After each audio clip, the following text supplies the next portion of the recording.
Hello and welcome back to Kim Reads as we continue with Diary of Anne Frank. Chapter 6, A Dental Appointment. November 28, 1942. Dear Kitty, we have exceeded our ration of electricity, having used too much of it. The result is no light for 14 days, but maybe it won't last so long. It gets too dark to read after 4, and we spend time doing silly activities like telling riddles, exercising in the dark, speaking French or English, and reviewing books. But everything gets boring after a while, and I discovered a new pastime yesterday. With the help of a good old pair of binoculars, I peeked into the lighting rooms of the neighbors. Our curtains cannot be opened an inch during the day, but there's no harm in doing so at night. I've never thought that our neighbors can be so interesting. I've discovered a family making home movies, and a dentist working on a scared old lady. Delsel has opened his own dental practice, and I shall describe his session with his first patient. Mrs. Van D was the first victim, seated on a chair in the middle of the room. Delsel assumed an air of importance as he unpacked his case. He asked for eau de cologne, to be used as a disinfectant, and of Vaseline as a substitute for wax. Exploring Mrs. Van D's mouth, Delsel found 2 teeth that made her wince in pain and crying out each time he touched them. After a lengthy examination, that's what Mrs. Van D thought, as it just took 2 minutes. Delsel scraped out the cavity. Mrs. Van D refused to let him do so and flailed her arms and legs till Delsel let go of his probe finally. But it remained stuck in her tooth, and she lashed out. And there wildly, Mrs. Van D cried as much as one can with an instrument like that stuck in her mouth. She tried removing it, but only managed to push it in deeper. Delsel observed the scene calmly, hands out and hiss while he roared with laughter. Of course that was rather mean of us. I'm sure I'd have yelled even louder than I'd been in her place. Finally, after a lot of screaming, squirming, kicking, and shouting, Mrs. Van D managed to yank the offending instrument out.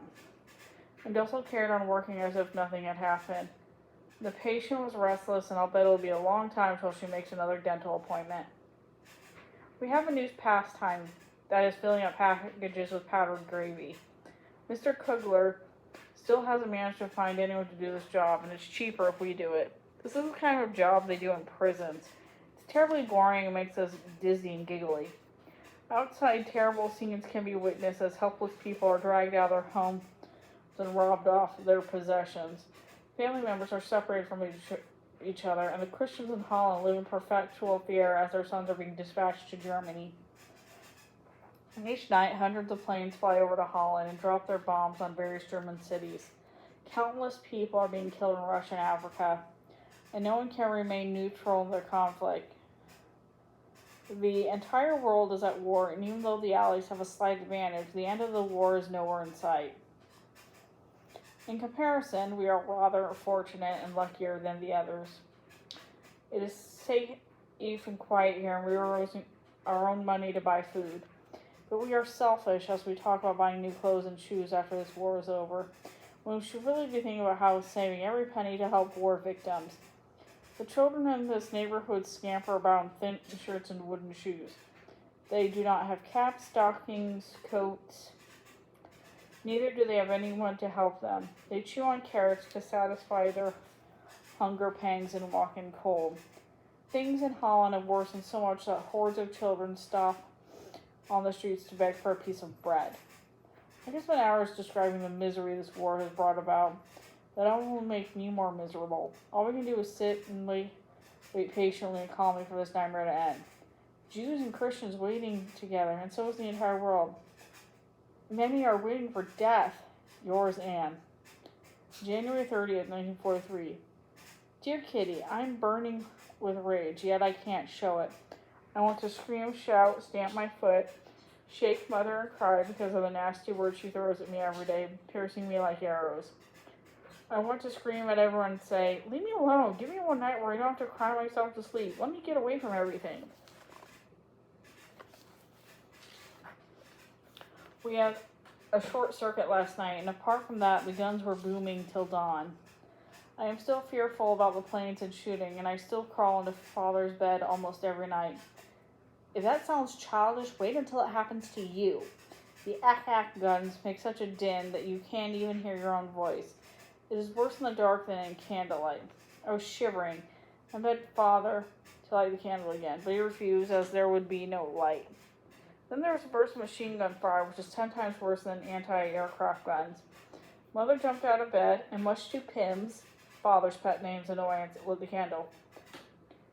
Anne is not an ex-soldier, was her mother's reply to Father's constant grumbling. Some German bigwig named Rother gave a speech recently. All Jews must evict German-occupied territories before July 1st. The province of Utrecht will be cleansed of Jews, as if we were cockroaches, between April 1st and May 1st.